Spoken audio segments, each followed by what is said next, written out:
Coucou les copains, j'espère que vous allez bien en cette nouvelle semaine. On se retrouve comme chaque semaine. J'espère que tout roule pour vous et que vous passez de très belles semaines. Ça y est, le retour du beau temps. Ça fait hyper plaisir, c'est hyper agréable. Même si encore là, franchement, les matins, chez moi en tout cas, il gèle. Donc des températures qui sont quand même assez basses, mais après dans la journée ça monte hyper vite. Et clairement c'est très agréable.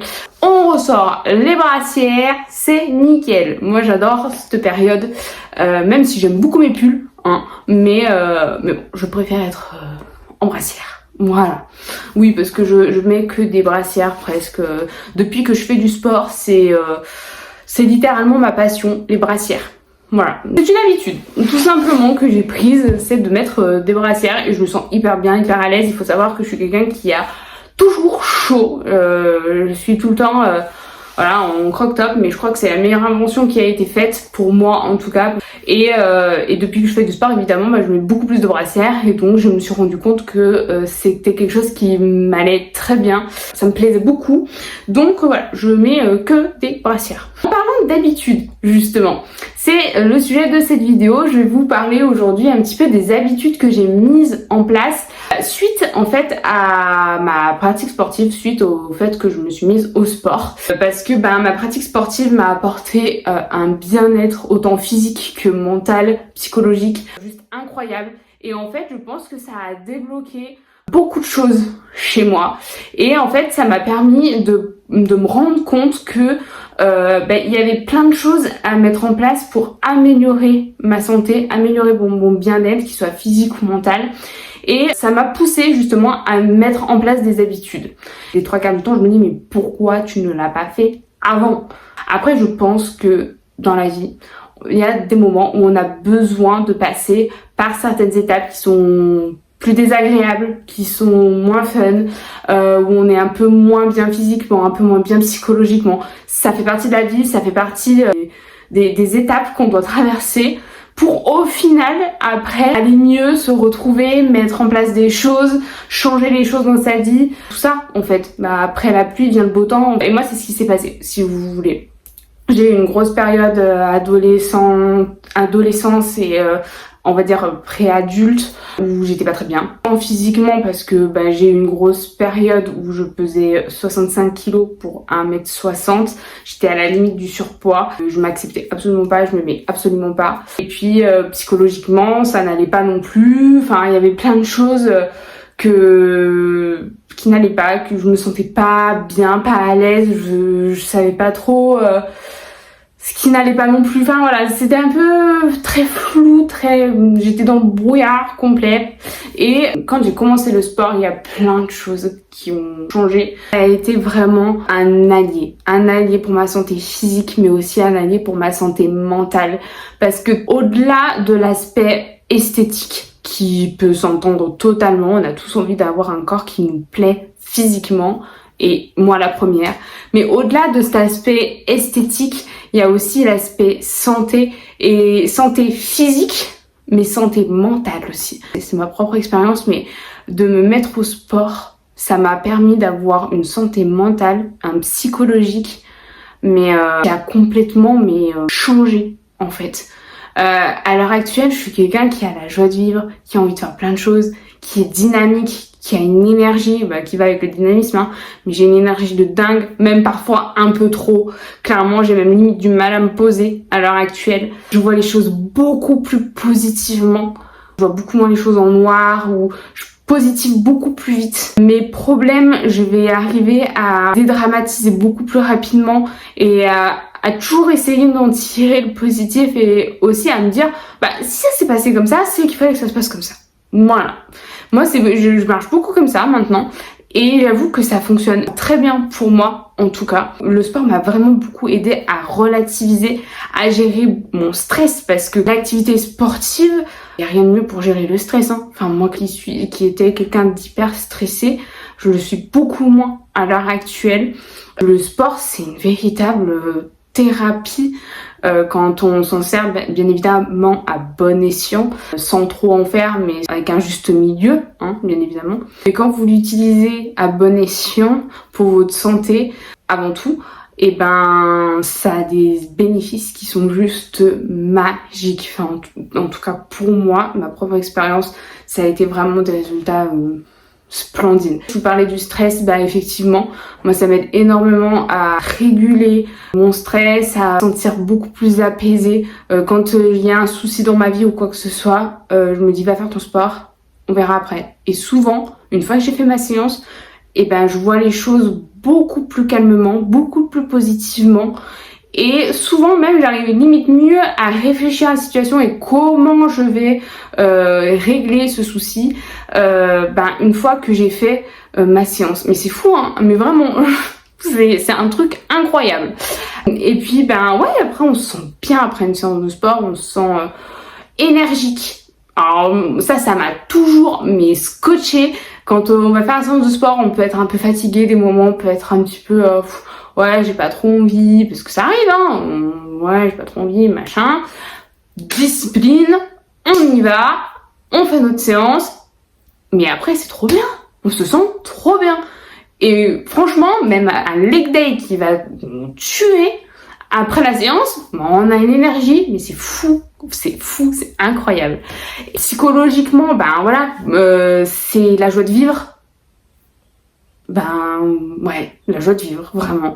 J'ai la joie de vivre, envie de faire plein de choses, envie de découvrir plein de choses, envie de me surpasser, parce que le sport c'est ça m'a vraiment appris à me surpasser, à essayer de vouloir toujours acquérir des compétences, à me pousser dans mes projets, vraiment à les réaliser, à toujours aller chercher un peu plus loin, d'en apprendre plus. Alors ça déjà je l'ai fait pour le sport parce que vu que je fais du sport à la maison, j'ai tout construit moi-même, mes entraînements, etc. Donc les connaissances, je les ai emmagasinées toutes seules, en faisant des recherches autant sur internet que aussi sur les réseaux. Bien évidemment, il faut trier sur les réseaux, mais il y a plein de comptes, il y a plein d'articles, etc. qui sont juste des mines d'or. Ça m'a poussé, ça aussi à aller toujours plus loin, à chercher toujours plus loin et à voir que en faisant ça, on arrive à faire des trucs qui sont vraiment top, quoi. Moi, en ayant peu de matériel à la maison, mais en choisissant bien mon matériel et en choisissant bien mes exercices, j'arrive à avoir une transformation physique qui est quand même assez cool, en tout cas qui me plaît à moi, c'est déjà l'essentiel, et prendre soin de ma santé et de mon corps et en faisant les choses seule.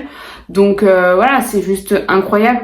Ça m'a appris beaucoup de discipline, c'est-à-dire que ne compte pas Anaïs sur la motivation. La motivation, elle sera peut-être là 3, 4, 5 fois par an maximum. Mais par contre, la discipline, elle est là tous les jours. Et c'est grâce à ça que tu vas progresser, que tu vas évoluer et que tu auras ce que tu souhaites, que tu vas pouvoir atteindre tes objectifs. Et donc du coup, cette discipline-là que j'ai dans le sport, quand j'ai vu que ça fonctionne, franchement, rien à redire, ça fonctionne. Et ça, je l'ai appliqué, mais dans ma vie quotidienne. Voilà.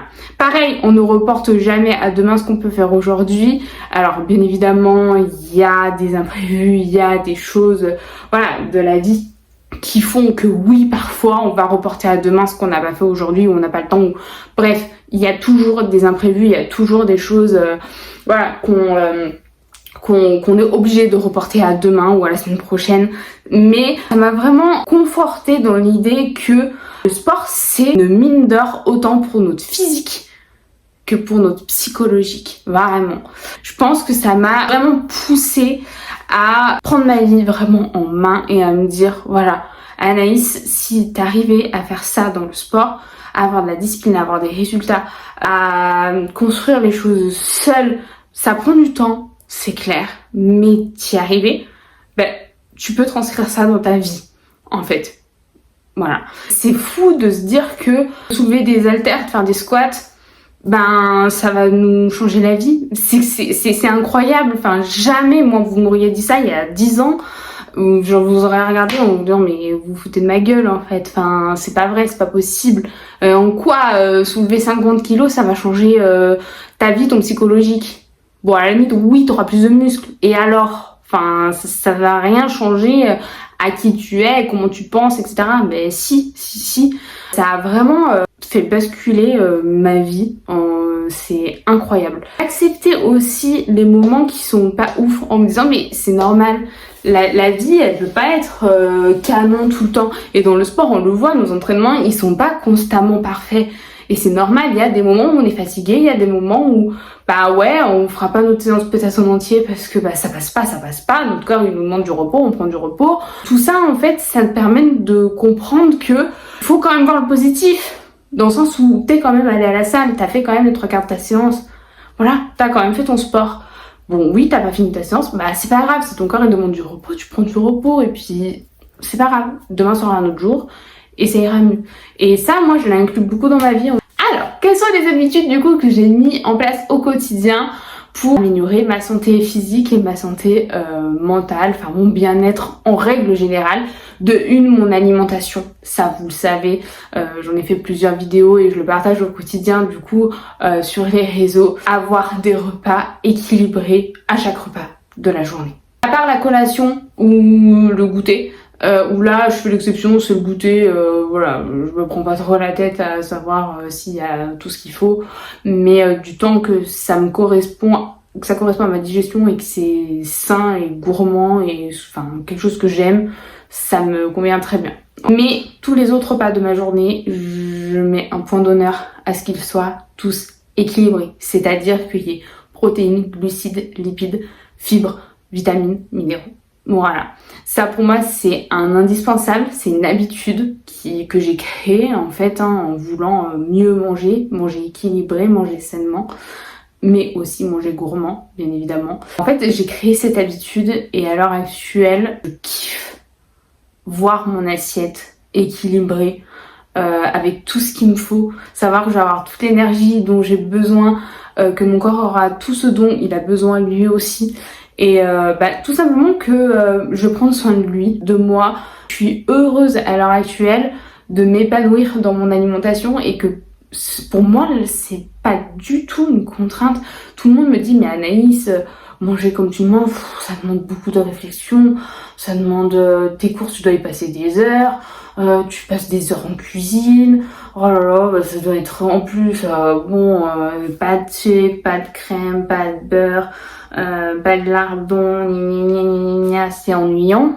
Non, vous avez tort sur toute la ligne. Déjà, je passe pas 2 heures aux courses, c'est pas vrai. Je connais mes produits en fait, donc clairement je vais aussi vite que vous pour faire mes courses.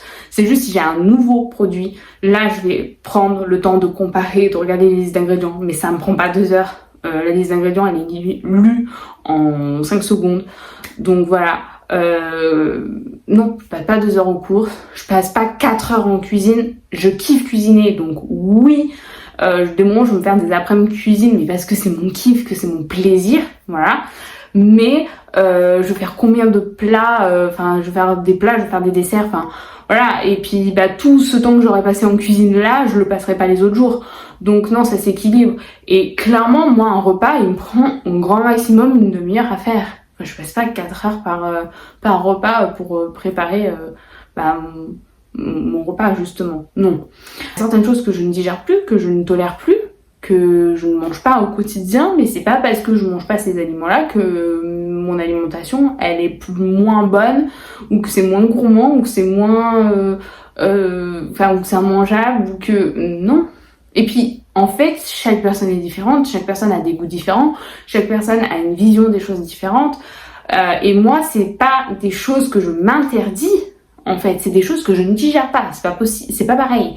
Dans le sens où, en fait, les aliments que je ne mange pas, le sucre, le beurre, la crème, les lardons, c'est des choses que mon corps ne veut plus. Voilà, c'est mon estomac. Mon estomac me dit, si j'en mange, mon estomac va me dire, non, stop, arrête. C'est pas possible, je ne veux pas. En fait, c'est des intolérances, entre guillemets, si vous voulez. Donc, c'est pas que je me restreins pas, en fait, si vous voulez, du tout. À l'heure actuelle, le sucre, pour moi, ça me dégoûte. C'est comme si vous me mettiez à manger des vers de terre, quoi. C'est la même chose. Voilà. Donc ça, c'est important à comprendre. Je kiffe mon alimentation. J'adore mon alimentation. Et je m'estime heureuse d'aimer cette alimentation comme ça, parce que ça me demande aucun effort. Ça me demande aucune restriction. Ça me demande que du kiff. Moi, je kiffe voir je le redis, hein, je kiffe voir mon assiette équilibrée. Pour moi, c'est ça, mon kiff. Donc, manger sainement ne me dérange juste absolument pas. Au contraire, c'est quand je vois que mon assiette n'est pas équilibrée, je fais pouh, ouais, bah, c'est pas fun, hein. Ouais, pas fun. Mais voilà. Après, si c'est un aliment qui va me faire kiffer, je vais le manger, y a pas de souci. Mais à côté de ça, je vais équilibrer mon assiette. En fait, je veux manger ce qui me fait kiffer. Même si c'est pas souvent que j'en mange, je vais le manger, y a aucun problème. Mais par contre, à côté, je veux équilibrer mon assiette. Parce que c'est ça qui me fait kiffer, en fait. Voilà, tout simplement. Donc, oui, je comprends que les gens me regardent avec des yeux ou ne comprennent pas ou prennent ça pour de la restriction. Mais pas du tout. En fait, non, je ne me restreins absolument pas. Je suis quelqu'un qui ne compte absolument pas ses calories. Je mange ce que j'ai envie de manger. Je mange jusqu'à que je me sente bien, que je me sente rassasiée, que je me sente... que je me dise, bah c'est bon, j'ai assez mangé, j'ai tout ce qu'il me faut, il n'y a pas de souci. Voilà. Si j'ai envie de manger un truc dans la journée, je mangerai ce que j'ai envie dans la journée, il n'y a aucun problème. Et en plus, les gens, bah souvent, ils me regardent avec des yeux parce qu'ils voient mes assiettes, mais comment tu fais pour ingurgiter tout ça? Ben, je fais beaucoup de sport, donc forcément, bah, mes besoins caloriques augmentent. Et puis, bah, faut pas oublier que la moitié de mon assiette, c'est des légumes.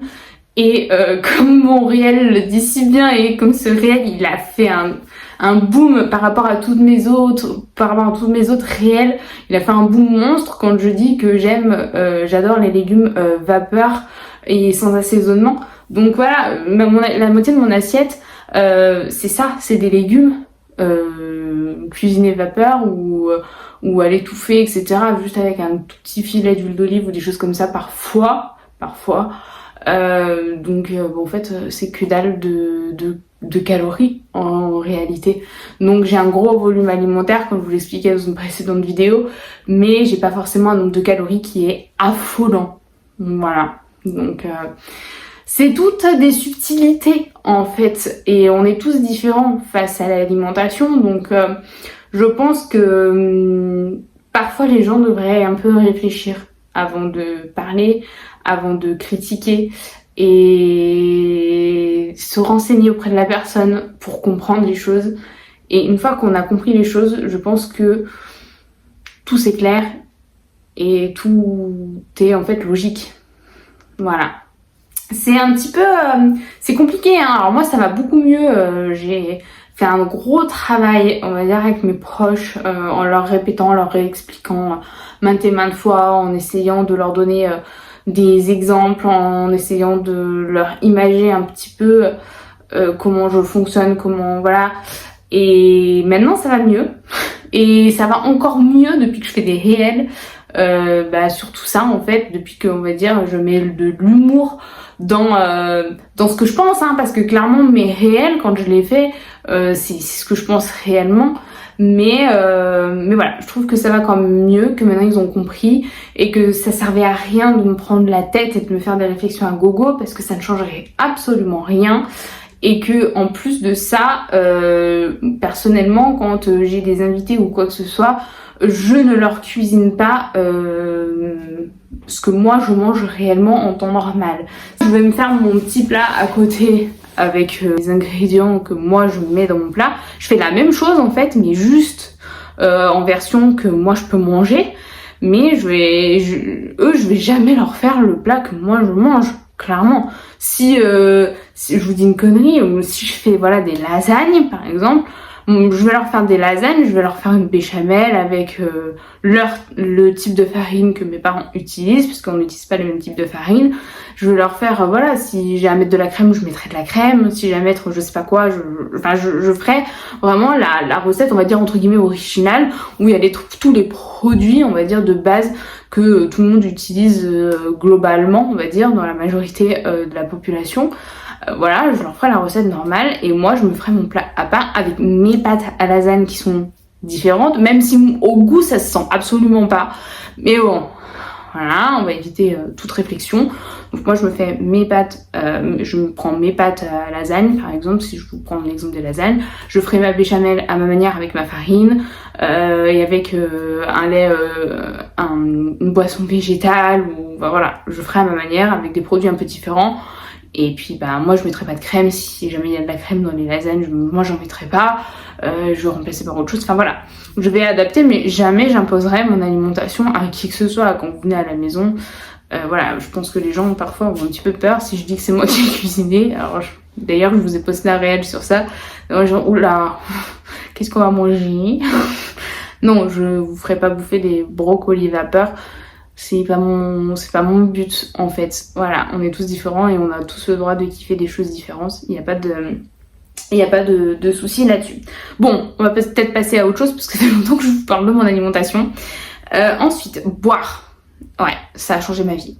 J'étais quelqu'un qui était très migraineuse durant ma période lycée. Vraiment, je me tapais des migraines et des trucs horribles qui m'empêchaient d'aller en cours tellement. Ou alors je revenais à la maison parce que en cours j'en pouvais plus. Et en fait, c'était simplement parce que je buvais pas. Mais que quand je vous dis je buvais pas, c'est que j'étais capable de boire un verre d'eau dans la journée. J'étais un véritable chameau, mais vraiment. Et là, à l'heure actuelle, je suis entre 2 litres et demi, 3 litres par jour. Et mes migraines, j'en ai plus. Pardon, excusez-moi. Je n'ai plus de migraines. Non, mais ça m'énerve. Désolée. Je n'ai plus de migraines. Tout a disparu. Et ça a été vraiment la meilleure chose que j'ai pu faire, m'hydrater. En plus de ça, je mange beaucoup de légumes. Donc c'est aussi riche en eau. Enfin, je m'hydrate de cette manière-là. Alors avant, j'en mangeais, mais j'en mangeais moins que ce que je mange à l'heure actuelle. Et voilà, ça a vraiment été quelque chose qui a changé ma vie. Boire, très important. Autre chose, plus liée au petit déjeuner. Avant, je ne prenais jamais de petit déjeuner. Je me levais le matin, j'étais limite écœurée, j'avais pas faim. Là, pareil, période lycée, collège-lycée. Impossible de prendre un petit déj. Ou alors, si j'arrivais à prendre un petit déj, c'était un yaourt. Il y avait que ça qui passait. Et c'était rare. Donc voilà, je prenais jamais de petit déj et à l'heure actuelle je ne peux plus me passer de mon petit déj et c'est limite le meilleur repas de ma journée. Je suis trop contente quand je me lève parce que je sais que je vais avoir un petit déj qui me plaît, que je kiffe et ça c'est trop bien, qui est équilibré, sain, protéiné, gourmand, enfin tout ce que vous voulez. Et bon, ça rejoint un peu ce que j'ai dit auparavant, mais du coup c'est juste le kiff quoi. Et me lever le matin en ayant ces pensées ultra positives, en me disant trop bien, je vais kiffer mon petit déj, après je vais aller faire ma séance, je serai trop bien, et ben ça change la vie franchement, parce que du coup je me lève constamment de bonne humeur. Voilà. Ou alors après il y a des exceptions, quand je suis malade ou quoi que ce soit, oui, je vais me lever la tête dans le cul si j'ai pas dormi, je fais une insomnie ou quoi, oui, ça va pas être le même truc, mais ça c'est des exceptions. Mais en règle générale, et ben franchement c'est le kiff. Voilà. Plus souvent je me réveille avant mon réveil, donc du coup j'ai pas la tête, je sais pas, à moitié crevée machin, parce que j'ai fait une bonne nuit de sommeil juste avant. On va en parler juste après du sommeil et c'est trop bien. Et je vous mettrai une petite photo là de mon petit déj que je prends constamment. Ceux qui me suivent sur Insta, vous le connaissez par cœur parce que c'est le même depuis très longtemps. Ouais, je fonctionne par période pour les petits déjeuners. Je sais pas pourquoi, mais ça me convient très bien comme ça. J'ai eu une grosse période pancake où je faisais que des pancakes, tellement que ma maman m'avait acheté une poêle à pancakes. La folie, la poêle à pancakes. Je vous la conseille, c'est une folie.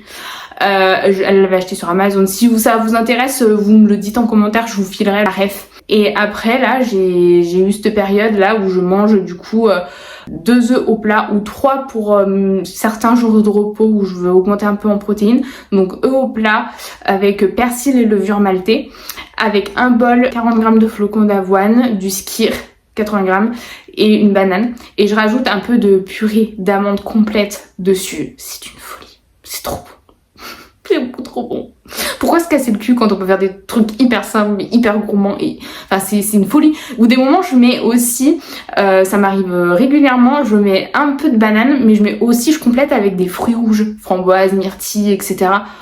Oh c'est trop bien. En plus ça se marie super bien avec la purée d'amandes. Après vous pouvez prendre tous les beurres d'oléagineux que vous voulez si vous aimez pas la purée d'amandes, mais c'est trop bon. Et je l'accompagne ça avec mon gros mug.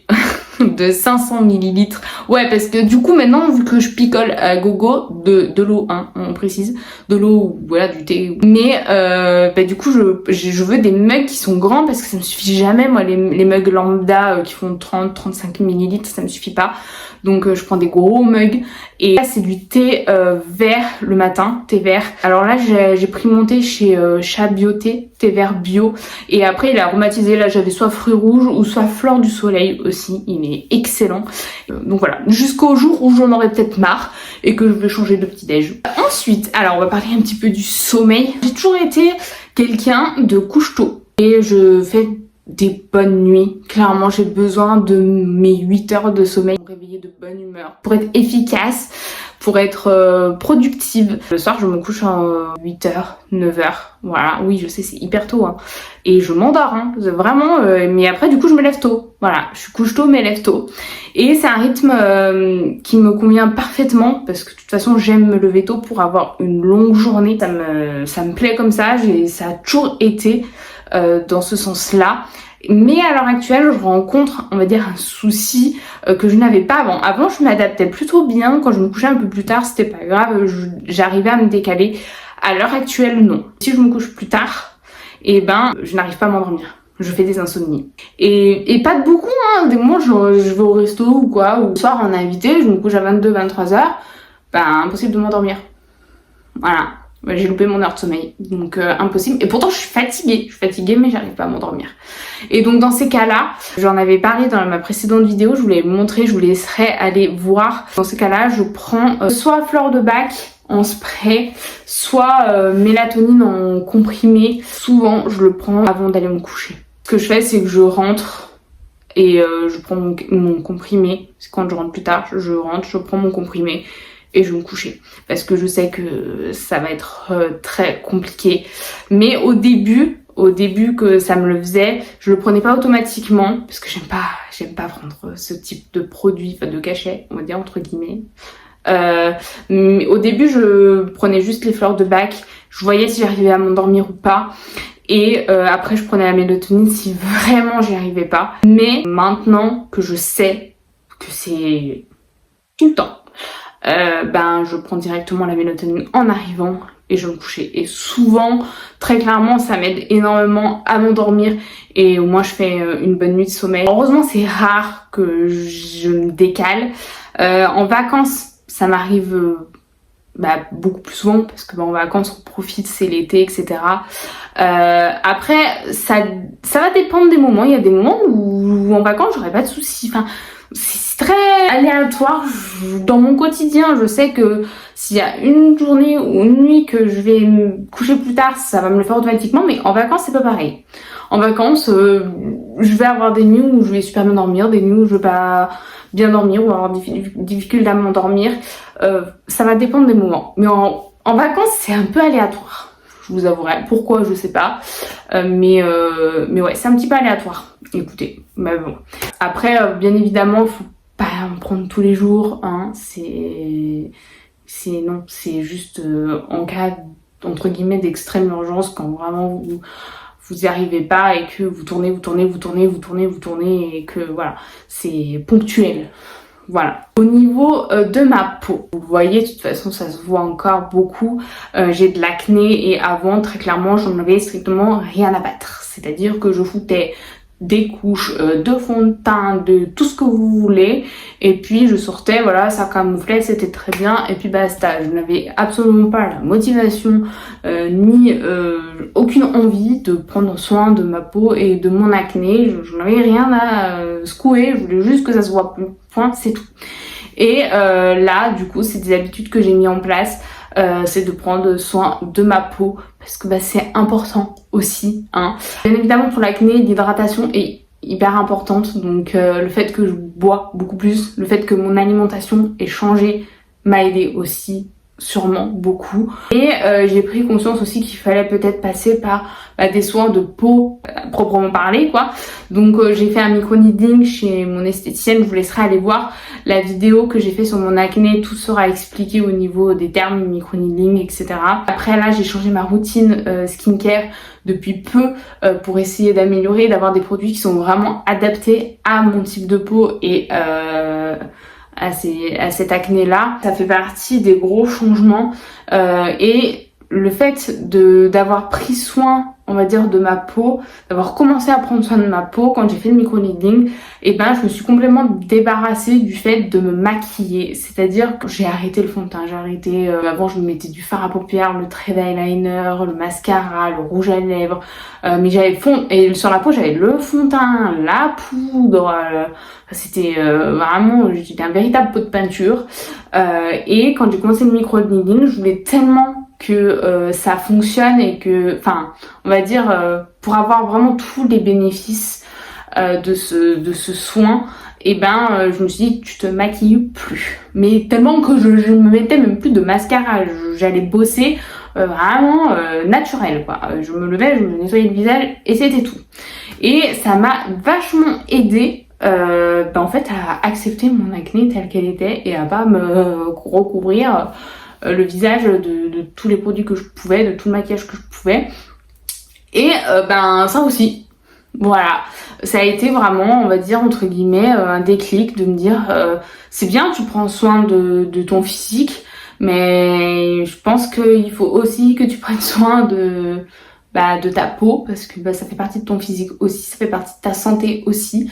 Donc t'as le sport, t'as l'alimentation bien évidemment pour que tout fonctionne correctement, mais ça aussi ça veut dire qu'il y a un petit souci quelque part, donc faut que t'en prennes soin aussi. Donc essaye de mettre en place des choses, et du coup c'est ce que j'ai fait, le micro-needling, arrêter de me mettre des couches de maquillage monumentales et revenir à des choses naturelles, c'est-à-dire ne plus me maquiller. Voilà. Alors je vous dis pas de ne pas vous maquiller, si vous aimez ça, maquillez-vous, il n'y a aucun problème. Moi, c'est juste que vu les problèmes de peau que j'ai, c'est pas forcément la meilleure option, et que d'un côté, ça m'a aidé parce que du coup, ça m'a aidé à m'accepter vraiment telle que je suis en fait, vraiment. Donc pour moi, ça a été un bénéfice. Voilà. Après, chacun est libre de faire comme il le souhaite. Si vous aimez vous maquiller, maquillez-vous. En plus, c'est magnifique hein, de les maquillages, etc. C'est quand c'est bien fait, c'est vraiment splendide. Donc, allez-y, y a pas de souci. Hein. Chacun est différent, mais moi, vraiment, ne plus me maquiller, ça m'a apporté beaucoup de bien-être, en fait. Voilà. Et au final, le micro-needling a plutôt bien fonctionné, donc j'étais super contente, ça m'a beaucoup atténué l'acné. Et là, il y a pas très longtemps, j'ai changé ma skincare routine parce que j'avais des produits qui n'étaient pas forcément toujours très adaptés, et donc là j'en teste une nouvelle qui est bien plus adaptée, et je vois quand même les bénéfices déjà un petit peu. Je vous referai une vidéo plus tard pour vous en parler. Et donc voilà. Et en parlant de peau, il y a autre chose que j'ai mis en place, c'est une fois par semaine je fais un gommage avec le marc de café. On a une cafetière basique hein, où vous mettez votre filtre et vous mettez le marc de café, l'eau, etc. Et une fois que le café est passé, moi en fait je prends le filtre avec le marc de café à l'intérieur, je prends ma douche, je me lave, etc. Et après je prends le marc de café et je le passe en fait sur le corps. Faut pas frotter comme une malade, bien évidemment, mais je le passe sur tout le corps, et pas le visage hein, parce que c'est des gros grains et ça va être du tampon-jex si vous le faites sur votre visage. Donc juste uniquement sur le corps, et je fais ça une fois par semaine. Voilà, c'est important d'enlever les peaux mortes, etc. Et du coup c'est hydratation, et ça je m'hydrate la peau, le corps tous les jours, tous les matins après la douche. Et ça c'est 2 nouvelles habitudes que j'ai mis en place aussi pour prendre soin de ma peau, parce que j'avais au niveau des jambes, j'ai la peau des mollets surtout, j'ai la peau qui est assez sèche. Alors pas le reste du corps, mais voilà, les mollets, j'ai la peau assez sèche, je vais y arriver. Pour limiter aussi l'apparition de vergetures, parce que j'en ai malheureusement, parce que ça part pas, et parce que j'avais beaucoup grossi, etc. Donc oui, j'ai des vergetures, et surtout au niveau des cuisses, c'est c'est les endroits où j'en ai et les seins aussi. Pour limiter l'apparition encore de ces vergetures, hydratation. Et c'est pas pour les faire disparaître parce que une fois qu'elles y sont, elles y sont. Vu que je prends du muscle, même si voilà, c'est pas une croissance fulgurante, loin de là, c'est très très long, ça c'est petit à petit, mais je trouve que c'est important d'essayer, on va dire, de limiter. Puis de toute façon, l'hydratation de la peau, c'est un indispensable. Et ça, c'était quelque chose que je faisais jamais avant. Pareil, au niveau des cheveux, avant, je faisais mes shampoings et basta. Maintenant, les cheveux, j'essaye vraiment d'en prendre plus soin. Avant, jamais j'aurais été chez le coiffeur. J'avais les cheveux qui m'arrivaient en bas du dos, petites. Et ma mère n'a jamais pu m'emmener chez le coiffeur parce que je voulais pas les faire couper. Mais vraiment, c'était ma hantise, Je ne voulais pas. Il y avait que ma mère qui avait le droit de me les épointer. Mais quand je vous dis épointer, c'était un demi-centimètre, pas plus, quoi. Vous voyez? Et au fur et à mesure, j'ai compris que non, il fallait que j'aille chez le coiffeur un jour ou l'autre. Je les ai fait couper, mais vraiment beaucoup. J'ai fini avec un carré, donc pour vous dire, j'avais bien changé là-dessus parce que j'avais compris que pour la santé de mes cheveux, etc., c'était important de les couper et pas juste un demi-centimètre, quoi. Pas juste les épointer. J'ai compris qu'il fallait que j'aille chez le coiffeur, que ma mère n'allait pas me couper les cheveux en plus toute ma vie. Maintenant, je fais non seulement des shampoings, mais je fais aussi des masques, etc. pour les hydrater, pour essayer d'en prendre soin un maximum. En plus, je me les lave tous les jours, vu que je fais du sport énormément et que je fais du sport 2 fois par jour. Il est hors de question que je suis quelqu'un qui transpire comme assez, voilà. Et c'est comme ça. Et je me lave les cheveux quasiment tous les jours. Après, j'essaye, quand j'ai mes jours de repos, j'essaye de ne pas me les laver. Comme ça laisse un peu de répit. Et puis, si je suis chez moi, etc., j'ai pas de... Voilà, je sors pas, c'est pas grave si je bats les cheveux qui sont impeccables. Au niveau médical, on va dire un peu plus, j'ai pris l'habitude d'aller quand même chez mon médecin assez régulièrement. Alors, je suis pas non plus une dingo, mais voilà, je fais des bilans régulièrement. Quand j'ai des douleurs qui apparaissent, je prends le temps d'aller chez mon médecin parce que même si c'est des petites douleurs et que ça peut vous paraître insignifiant, je préfère aller consulter parce que parfois c'est peut-être insignifiant au début, mais si vous continuez à vous entraîner dessus, et ça peut devenir plus conséquent. Et ça peut vous faire aussi arrêter le sport pendant une certaine période. Si voilà, le but du sport, c'est d'être en bonne santé, c'est d'être bien et c'est de faire du bien à son corps. Donc quand j'ai des douleurs qui apparaissent ou quoi que ce soit, je préfère aller consulter. Et mon médecin me dit, soit il me dit c'est rien, soit il me dit on va faire des examens complémentaires, mais je préfère aller le voir pour avoir un diagnostic, tout simplement. Après c'est rare, Je vous avoue que je touche du bois. C'est rare que j'ai des douleurs. Il y a une période où j'avais des piquets au niveau du thorax, de la poitrine. En plus, j'aime pas. À ce niveau-là, voilà, je préfère aller consulter.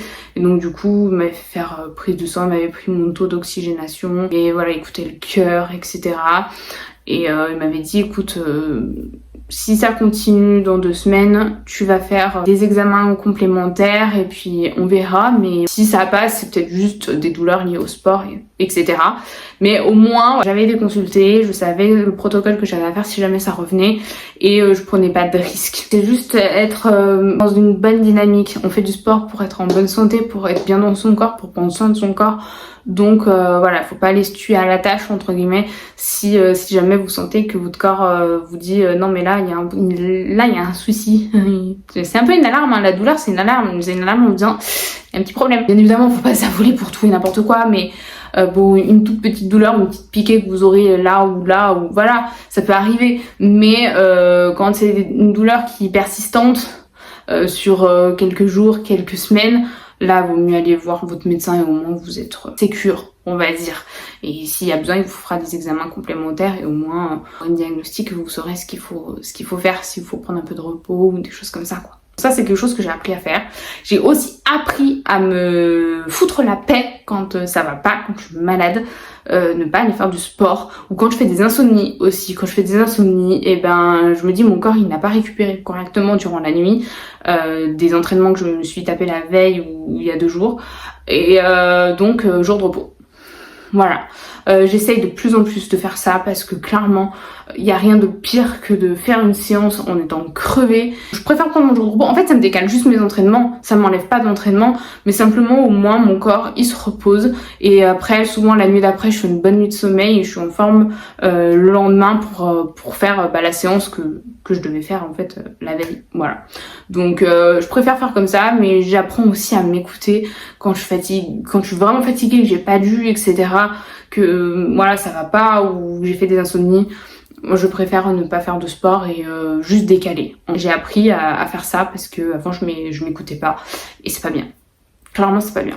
J'ai aussi pris l'habitude, enfin c'est une habitude qui est une fois par an, mais d'aller chez l'ostéopathe. Donc j'y suis allée cette année parce que ça faisait peut-être 10 ans que j'avais pas été chez l'ostéopathe et ça aussi c'est pas bien. Donc là j'avais été chez l'ostéopathe parce que vu les entraînements que je fais par semaine, etc. Et puis ça fait quelques années que j'ai commencé le sport, mais j'ai jamais été voir une ostéopathe, donc je savais pas trop, on va dire, l'état de mon corps. Donc là je m'étais dit non mais Anaïs, va chez l'ostéopathe, va faire un petit bilan, etc. Voir un petit peu comment ton corps il va, des choses à remettre en place ou des choses comme ça. Et au final non, j'avais 2-3 petits trucs, mais elle m'a dit franchement rien d'alarmant. Elle me dit vous venez une fois par an, c'est largement suffisant. Elle me dit de toute façon ça se voit, vous avez trouvé votre équilibre au niveau de votre sport, ça se voit que vous êtes sportive de toute manière.